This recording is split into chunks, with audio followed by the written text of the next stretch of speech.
Olá, mais uma vez, de volta com o Jornal ACN, destacando para você tudo junto e misturado, informação, comentário, bom humor, enfim, para você de Porangaba e região, para você de todo o Brasil que está nos assistindo pela internet, pelo Facebook ou pelo nosso canal no YouTube do Cubo Notícias ou pelo nosso site, né? Por todos esses canais aí da internet, você que nessa sexta-feira, hoje, mais um finalzinho de mês, hein? Eita, nós!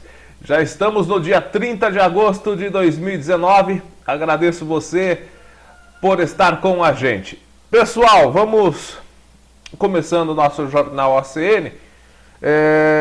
Destacando aqui um comentário também, né? O assunto do dia é o seguinte, pessoal. Nós brasileiros, e quando eu falo brasileiro, eu não estou falando de direita, de esquerda, porque o pessoal, algumas pessoas, infelizmente, gostam de misturar direita e esquerda. Quando eu falo brasileiro, é brasileiro mesmo. Porque quando você está passando mal, você que é de direita, se você está passando mal, você precisa de um socorro de emergência, você vai no hospital, você não pergunta se o médico é de direita ou de esquerda. Mesma coisa, quem é de esquerda vai no hospital, está passando mal, não quer saber se o médico é de direita ou de esquerda. Então nós brasileiros, independente de ideologia política, estamos perdendo a cada dia que passa as referências a qual nós deveríamos seguir, né? Nós temos diversos tipos de referências na nossa vida, referência profissional, referência ética, referência moral, referência administrativa, referência política, referência... Enfim, tudo na nossa vida é uma questão de referências, né?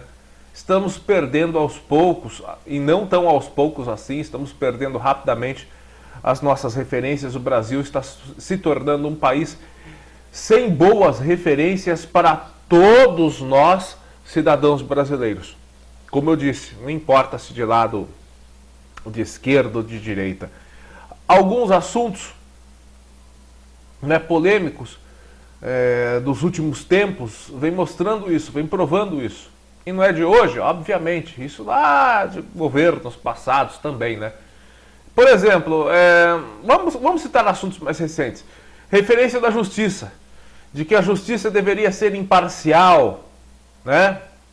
Não é justo, por exemplo, se você tem um juiz que é seu amigo, ou outra pessoa tem um juiz que seja amigo. Já pensou, você tem um acidente aí, está transitando com o seu carro numa via pública, tem um acidente. A vítima desse acidente, né, é amiga de um juiz. E esse juiz, né, essa pessoa, essa vítima, que pode não ser vítima, na realidade você pode ser a vítima, né, do acidente. Enfim, foi um acidente. Ambas as partes envolvidas. Mas uma das partes tem uma amizade com o juiz. E essa parte não é você, é a outra parte. Aí essa parte vai lá, se aproveita da amizade com o juiz. E muitas vezes, mesmo essa parte estando errada, o juiz julga o processo a favor daquela outra pessoa, porque é uma pessoa amiga, né? É certo isso? Você ser prejudicado, mesmo que você esteja dentro da lei, porque a outra parte tem um vínculo com o juiz?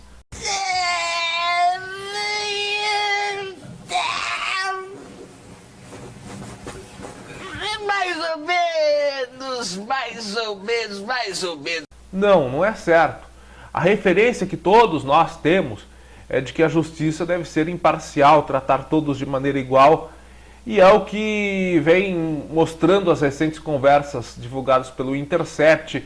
Enfim, nós não vamos entrar aí no assunto se foi obtido de maneira legal ou ilegal, mas a realidade é que o conteúdo é verídico, tanto que uma procuradora que teria ofendido o ex-presidente Lula no falecimento do seu irmão e também depois do seu neto, teve a conversa divulgada.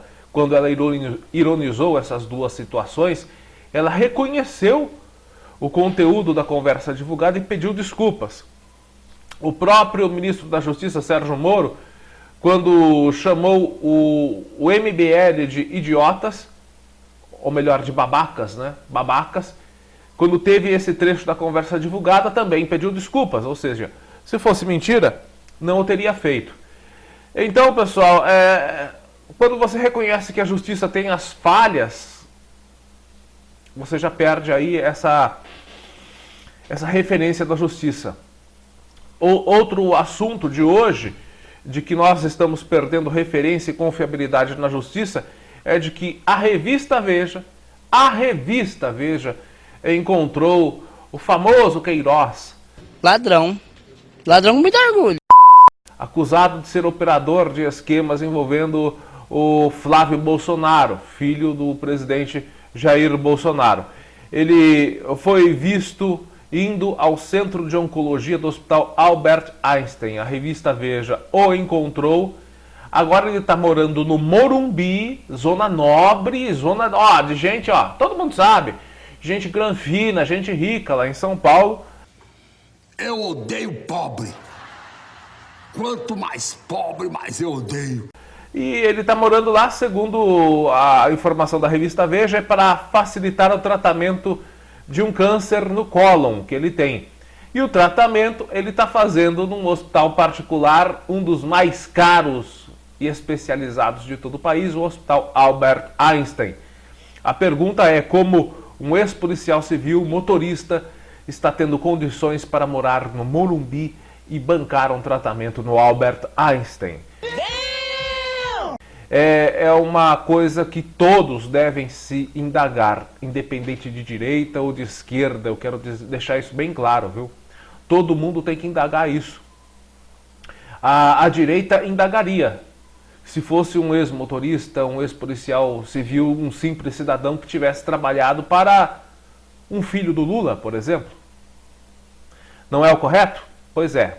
Coerência nisso, pessoal. Vamos lá. Eu quero tentar trazer coerência para a cabeça de todos os brasileiros. Porque tem coisa errada aí. Não é só porque o cidadão está no poder. Não é só pelo movimento antipetismo que devemos ser levados.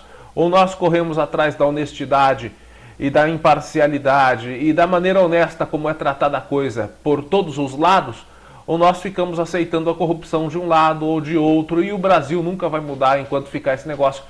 Daquele lá eu não aceito corrupção, mas desse eu aceito. Corrupção é corrupção, gente. Olha, gente, voltando a falar das referências. Hoje também, uma notícia de hoje, o ministro da Educação, Abraham Weintraub, ou nome complicado, ele escreveu 2 vezes a palavra paralisação, usando a letra Z, num ofício endereçado ao ministro da Economia, Paulo Guedes. No documento, Weintraub alerta que os recursos previstos para o Ministério em 2020 são insuficientes para a prestação de serviços públicos, como a compra de livros escolares, e podem levar à interrupção das atividades em universidades públicas. Procurado pela reportagem, o MEC não quis se manifestar. O ministro pediu aumento de 9,8 bilhões de reais em verbas previstas para as chamadas despesas discricionárias. Aquelas que são despesas obrigatórias, não podem ser alteradas. São despesas com servidores, enfim. Com o incremento dos recursos previstos para esses gastos, que incluem o custeio do programa Investimentos, alcançariam 26 bilhões. E está escrito assim, com base no documento. Na página 4 do ofício de 15 de agosto deste ano. Com a redução de bolsistas de mestrados e doutorado, a paralisação, ele escreveu com Z, de pesquisas e riscos de evasão e pesquisadores para atuação no exterior, comprometendo o desenvolvimento da ciência e tecnologia do país. Aí na página 6 do mesmo ofício, o referencial monetário apresentado ao MEC impossibilita a destinação de recursos da metade do orçamento que as universidades e institutos possuem atualmente. Com isso, haverá paralisação com Z. O ministro mostrou preocupação com temas caros ao governo, como ampliação do número de escolas cívico-militares. Tem que procurar preocupação com gente que não sabe escrever o básico da língua portuguesa, que é uma coisa que vem, o declínio da educação no Brasil vem de décadas. Não, você é burro, cara, que loucura. Como você é burro. E não está havendo preocupação com isso, independente do governo também. Esse próprio ministro da Educação, que deveria ser referência na área de educação, foi escolhido pelo presidente Jair Bolsonaro para ser referência na área de educação. No começo do ano, quando estava mostrando com chocolates, explicando o contingenciamento da educação de 30%, ele separou 3 chocolates num bloco de 100 chocolates e disse que aqueles 3 representavam os 30%. 3 de 100 é 3%, não é 30%. E vários outros micos, vários outros erros que este ministro da Educação vem cometendo. Coisa que era apontada pela direita quando acontecia na esquerda, quando a Dilma falava besteira, quando o ex-presidente Lula falava besteira, ou quando os seus ministros falavam besteira. Por que agora não se apontar os erros do atual governo? Não se pode deixar a coisa avacalhar, independente da bandeira política, porque se avacalhar com um ou se avacalhar com outro, quem vai sentir é todo mundo que está aqui embaixo. Quem está aqui embaixo é o cidadão brasileiro. Eles lá em cima não sentem nada. Mais uma referência de empresário de sucesso, usando as manchetes desta semana como referências, né? Um empresário de sucesso que teria progredido na vida na base da honestidade, sem prejudicar ninguém.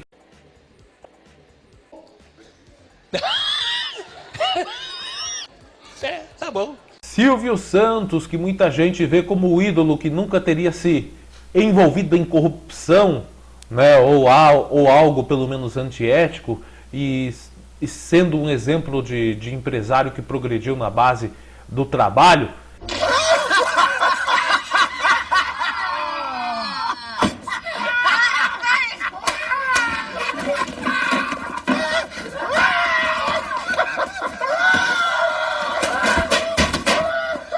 Foi apontado ontem, né, pela Folha de São Paulo e também por diálogos transcritos pelo Intercept, como o seu grupo de empresas, o Grupo Silvio Santos, sendo responsável por um esquema de lavagem de dinheiro.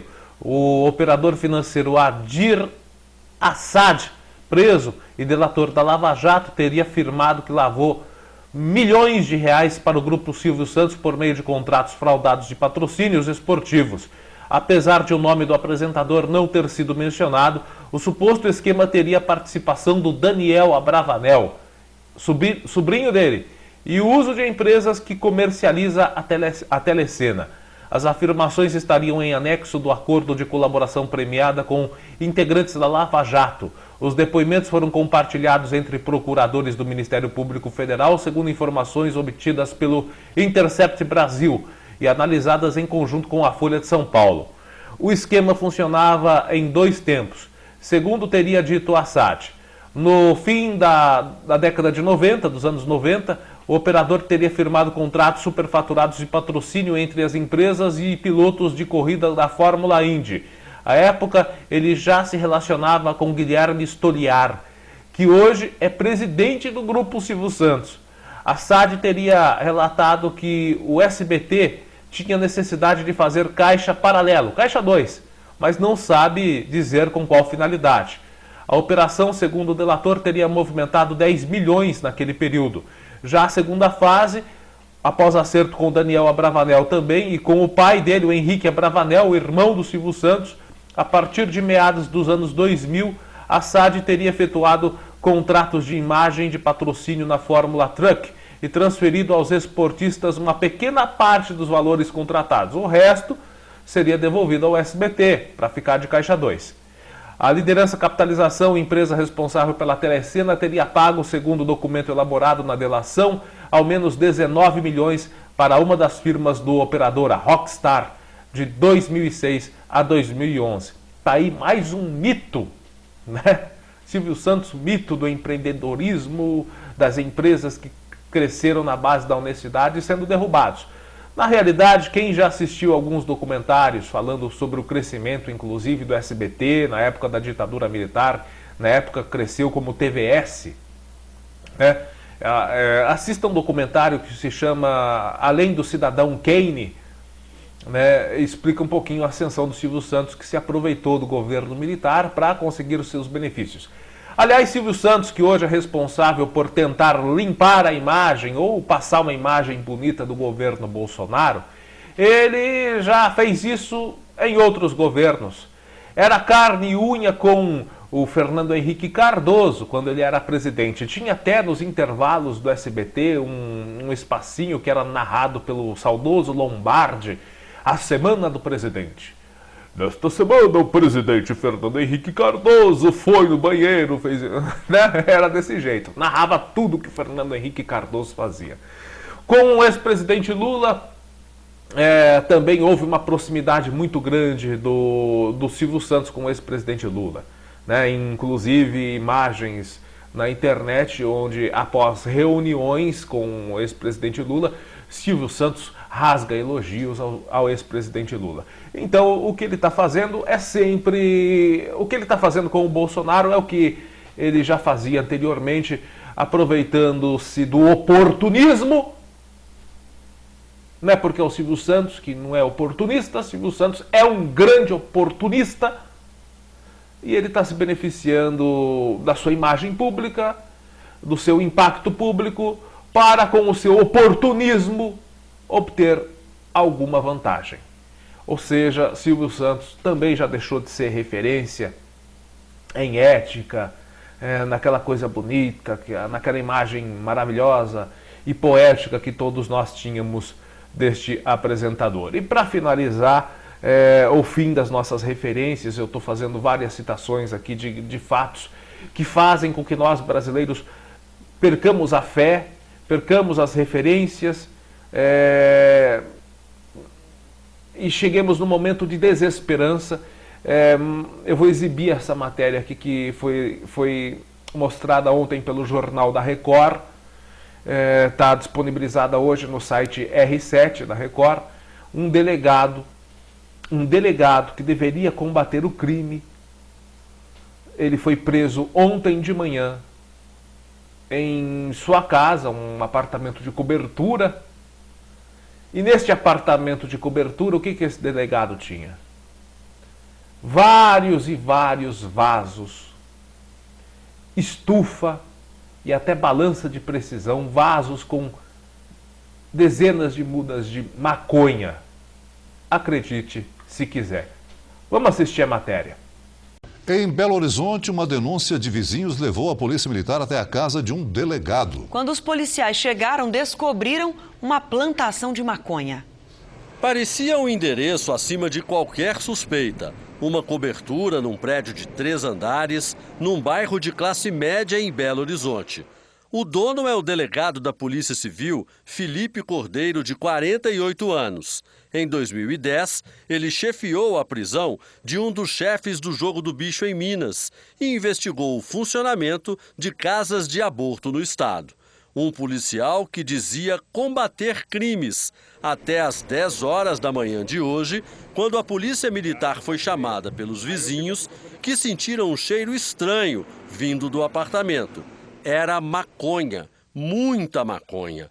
Dezenas de pés plantados em vasos, além de sementes, estufas e balanças. Um laboratório para produzir a droga. Nunca ninguém desconfiou de nada. É um prédio único, né? Então, perto só tem casas, então acho que isso favoreceu muito. O delegado foi preso em flagrante junto com o filho da namorada dele, Matheus, de 20 anos. Os dois vão ser indiciados por tráfico de drogas e associação ao tráfico. A pena pode chegar a 15 anos de prisão. A Corregedoria agora quer saber há quanto tempo o policial traficava drogas. O salário do delegado está no portal da transparência do governo de Minas, R$17 mil por mês, mas morava numa cobertura de 750 mil, 44 vezes a remuneração dele. Ou seja, seriam necessários quase 4 anos sem gastar um tostão para comprar o imóvel. A polícia também vai investigar se há outros bens em nome do delegado, que está há cerca de 15 anos na Polícia Civil. Comprovando a prática de transgressão, ele pode ser apenado, de acordo com a nossa legislação, da pena de repressão até a pena de demissão. Bom, gente, é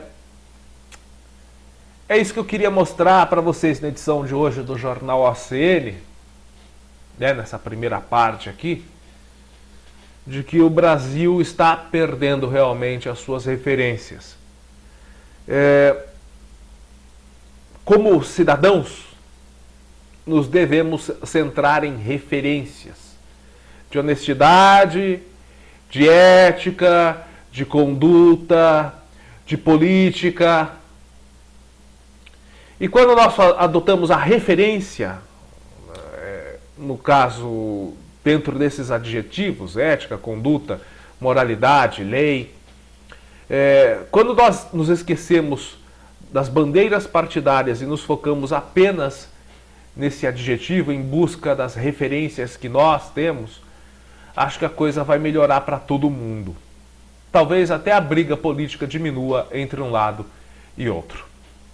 Bom, gente, essas foram as nossas citações, né, no Jornal ACN de hoje. Agora vamos de notícia aqui de Porangaba e região. A primeira vem lá da cidade de Conchas. É uma boa notícia. Na realidade, nós temos duas notícias, uma boa e uma ruim lá da cidade de Conchas, mas eu quero começar com a boa, porque informações que ainda estão precisando aí só de uma verificação, são extraoficiais, ainda dão conta que por meio de uma decisão liminar, ou seja, provisória, foi determinado pela Justiça o bloqueio de um valor específico da Secretaria de Saúde do Estado de São Paulo para a realização de licitação e aquisição das 4 primeiras doses do medicamento que necessita a pequena Valentina, que se encontra internada lá na Unesp de Botucatu. Para quem não sabe, a Valentina, ela foi diagnosticada com o AME, que é atrofia muscular espinhal. É uma doença que afeta a função motora do paciente e é degenerativa. Essa vacina, ela pode estagnar o prosseguimento da doença, ela pode parar o prosseguimento da doença. Ela ainda não tem cura, mas ela pode parar o avanço da doença. A bebê precisa de 6 doses desse medicamento importado para tratar a doença. Cada uma dessas vacinas custa R$350 mil. Várias campanhas estão sendo feitas, essas campanhas não podem parar, né? Porque não são apenas essas doses. Durante toda a vida ela vai precisar tomar periodicamente uma dose dessa vacina. Inicialmente ela já precisa de 6 doses para parar de imediato a progressão da doença. Com o objetivo de cumprir a determinação judicial, né, a Secretaria de Estado de Saúde já publicou um edital marcando a licitação para a aquisição do medicamento para o próximo dia 13 de setembro. Só que essa luta continua porque, como nós dissemos, né, além dessas 6 doses, ela precisará dos reforços contínuos desse medicamento para que a atrofia muscular espinhal não tenha mais progressão no decorrer da sua vida. É uma excelente notícia para o caso Valentina, né? Esperamos que todo o tratamento seja disponibilizado pelo Sistema Único de Saúde, pelo governo do Estado de São Paulo, já que na Constituição rege que o direito da saúde, todo brasileiro tem direito à saúde e que todo brasileiro tem que ser subsidiado pelo poder público, tem que ser subsidiado pelos governantes para que ele tenha direito à sua saúde. Ou seja, o governo tem que bancar a saúde do cidadão, é constitucional. Esperamos que essa decisão seja a primeira de muitas outras favoráveis ao caso Valentina, que vai continuar ainda realizando suas campanhas beneficentes, e peço a você que participou, que continue participando das campanhas beneficentes em pró a pequena Valentina. Gente, a notícia ruim que vem lá da cidade de Conchas é que 2 pessoas perderam a vida ontem à noite no acidente lá na rodovia Marechal Rondon, na altura do quilômetro 201. O acidente foi por volta das 20h30. Segundo a polícia, o motorista de um dos carros disse que seguia no sentido capital, quando o motorista do outro veículo teria desrespeitado um sinal de pare para uma rotatória. Ele não respeitou esse sinal e invadiu a pista. Com a batida lateral, um dos carros, que foi o carro onde estava o casal, a vítima, esse carro acabou sendo arrastado, ele tombou, o outro veículo bateu no lado desse carro, que invadiu a pista, saiu da rotatória, ele tombou e foi até arrastado por alguns metros. O teto do veículo, inclusive, depois desse acidente, ele precisou ser cortado pelo Corpo de Bombeiros para que as vítimas fossem retiradas. O motorista, que é o senhor Adalto José da Silva, 51 anos, e a passageira Cleide Aparecida Amaro da Silva, de 52 anos, foram socorridos. Infelizmente, eles não resistiram aos ferimentos. O motorista do outro carro não se feriu, ele fez o teste do bafômetro e não foi identificado o consumo de bebida alcoólica. Infelizmente, uma fatalidade que aconteceu lá na cidade de Conchas. Gente, eu quero destacar aqui uma notícia agora, a próxima. É para todos que estão nos assistindo aqui do estado de São Paulo e para nós, porangabenses, tá? Nós, porangabenses e todos os paulistas. Gente, essa semana até escreveram um comentário na edição passada do jornal ACN, dizendo que para nós não criticarmos o nosso presidente, nosso presidente Jair Bolsonaro. Mas, gente, não tem como. Olha, desde que eu me conheço por gente, eu nunca vi um governo fazer o que está fazendo agora.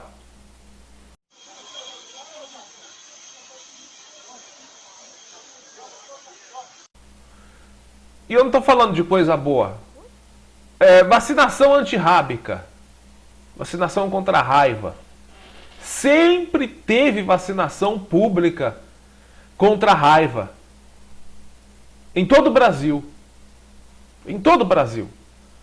E você que acompanha o jornal ACN ou Cubo Notícias, aliás, as matérias do Cubo Notícias, deve ter visto que vários casos de raiva foram detectados aqui na nossa região.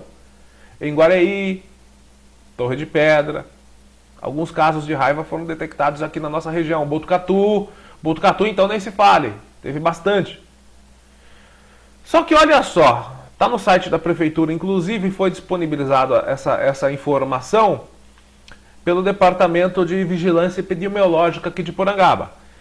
O comunicado partiu da coordenação do Comitê Estadual de Vigilância e Controle de Raiva do Instituto Pasteur, através do ofício circular IPDG 06/2019, assinado pela diretora técnica de saúde 2, Luciana Hardet. O ofício transmite a justificativa dada pelo Ministério da Saúde, ou seja, do Governo Federal, Ministério da Saúde, que por questões burocráticas, houve essa. O Ministério da Saúde diz que por questões burocráticas não mantém em seus estoques doses suficientes para atender a todos os estados da federação com a vacina antirrábica. E tem que se fuder, acabou. Acabou, porra. É a minha ideia. Em todos os governos tinha vacina antirrábica. Em todos os governos tinha vacina antirrábica. Nesse governo, por questões burocráticas, vai ver que é por causa da paralisação com Z. Né? Não é possível que alguém que escreva paralisação com Z, tá certo que nós estamos falando de pastas diferentes, saúde e educação, mas se o ministro da saúde, se o ministro da educação não entende nada da língua portuguesa, eu fico incrédulo se o ministro da saúde entende alguma coisa de saúde também. Não vai ter vacinação. Pela primeira vez na minha vida eu vejo isso. Se tiver precedentes, por favor, manda o link também, né, da informação, porque eu não vou cair em fake news. Vai falar, mas no governo do fulano de tal não teve. Manda notícia para mim, dizendo que não teve, o link da notícia dizendo que não teve. Gente, é a primeira vez que eu vejo isso. O Ministério da Saúde dizendo que não tem vacina antirrábica. Vai ter apenas para os estados do Maranhão, Ceará, Pernambuco, Piauí, Rio Grande do Norte, Mato Grosso do Sul, Rondônia e Acre. Só esses estados vão receber as doses oficialmente, devido às grandes incidências de casos de raiva nessa região. Já os demais estados da federação devem fazer o monitoramento através da vigilância sanitária. E em casos de surtos ou desencadeamento da doença, aí o Ministério da Saúde deverá ser comunicado oficialmente com a apresentação de planilhas para que sejam tomadas as providências cabíveis. Ou seja, primeiro deixa acontecer o surto, primeiro deixa acontecer, né, os casos graves e depois o Ministério da Saúde vai ver o que faz. Porque investir em planejamento de... Olha, é um absurdo, cara. É um absurdo. Meu amigo, minha amiga, você me desculpe, mas eu fico sem palavras diante de situações como essa. Porangaba, portanto, gente, você que é de Porangaba, você que é dos municípios da região, não terão vacinação, a não ser... Eu não sei se os municípios vão dar algum jeito de adquirirem essa vacina, sem ser por meio do Ministério da Saúde. Mas, pelas informações aqui, todo o estado de São Paulo, somente esses estados citados é que terão aí a vacinação contra a raiva. Né? Para que prevenção, né? Então não vamos investir em prevenção, vamos esperar acontecer o surto e depois a gente vê o que faz, é o que diz o governo federal. A Vigilância e Saúde de Porangaba alerta aos proprietários de cães e gatos para que mantenham seus animais vacinados, sendo que para isso deverá procurar serviços particulares, já que este ano não haverá campanha de vacinação. Esse é o nosso governo federal. Aí você acha, ah não, o governo não, nós não vamos sentir nada aqui embaixo. Já estamos sentindo, gente. É aquilo que eu falei no começo do jornal ACN. E se fosse o PT, o governo do PT que fizesse isso, aí você estava criticando, você que é do Bolsonaro, aí você estava criticando, né? Aí era errado, mas o Bolsonaro não é. Aí você vai inventar alguma desculpa, ah, mas é que o governo está sem dinheiro, é culpa do PT, né? Não é isso que você vai falar? A história da humanidade está cheia de puxa-sacos. Eles são parasitas que florescem à sombra de quem tem poder. Gente, o PT já não está no governo há praticamente 3 anos, tá? 2 anos e meio com Temer e mais de 8 meses com o Bolsonaro, né? A direita não ia dar jeito no Brasil?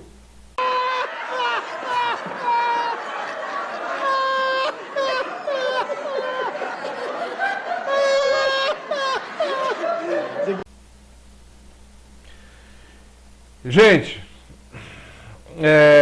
eu quero terminar o Jornal ACN de hoje com uma boa notícia. E graças a Deus irei fazê-lo. A Prefeitura de Porangaba, a gente sempre critica o que está errado. E vamos continuar criticando. E de maneira forte. Mas também, quando acerta, a gente, né, reconhece o acerto. E a Prefeitura de Porangaba fez um grande acerto. Foi coisa que nós já criticamos aqui, né? Nós já cobramos aqui. Cidadãos, diversos cidadãos já cobraram, já fizeram essa cobrança. A Prefeitura de Porangaba fez um grande acerto. E este acerto, olha, parabéns.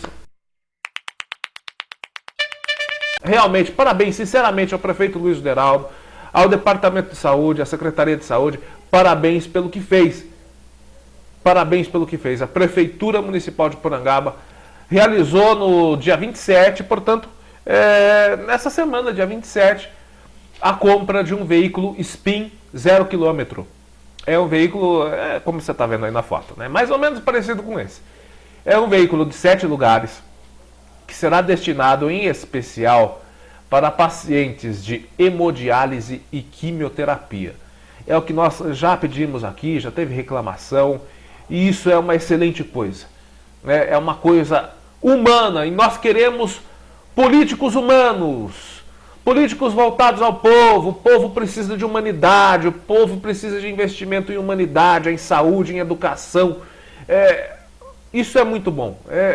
Quando a gente critica, mas quando elogia também, né? Tem que elogiar. Quando a coisa é certa, tem que parabenizar. Senão seria hipocrisia demais. E hipocrisia é uma coisa que eu quero evitar aqui. Então vamos lá. A aquisição foi feita através de um convênio federal. Que bom que o governo federal, né? E em contrapartida de recursos próprios foi concedida pela Prefeitura com o aval do Conselho Municipal de Saúde. Para o prefeito Luiz Duderaldo e o secretário de Saúde, o Eliezer Soares, oferecer um veículo confortável a quem luta constantemente pela vida é uma enorme satisfação. Gente, eu acho muito bom, espero que outros veículos sejam adquiridos para isso. Espero que outras melhorias para essa faixa de população sejam adquiridas e tomadas pela Prefeitura, pela Secretaria de Saúde. O Eliezer Soares, eu conversei com ele há cerca de 15 dias. 15 dias, eu conversei com ele no dia 15. Está com muito boa vontade. Tem muita coisa que ele nos disse que precisa regularizar, que quer colocar no ponto, que isso demanda tempo. Mas está com muita boa vontade de acertar. E essa boa notícia é uma notícia digna para nós encerrarmos o nosso Jornal ACN de sexta-feira. Parabéns mais uma vez à Prefeitura por essa aquisição que deu certo. A gente parabeniza essa aquisição que deu certo e critica a construção de uma churrasqueira no Paço Municipal, que é uma coisa inútil, sem nenhuma utilidade.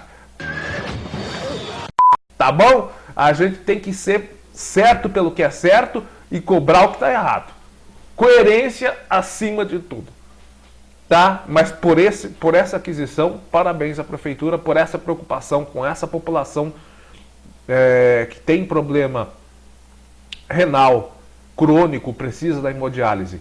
E para as pessoas que passam por tratamentos sofríveis de quimioterapia em caso de câncer, a preocupação com essa faixa de população é uma coisa primordial que não pode jamais ser anulada, ser adiada, ser colocada em segundo plano.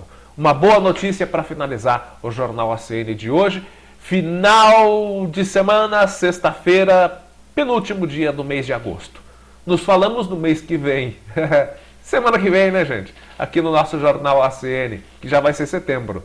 Um forte abraço e até lá.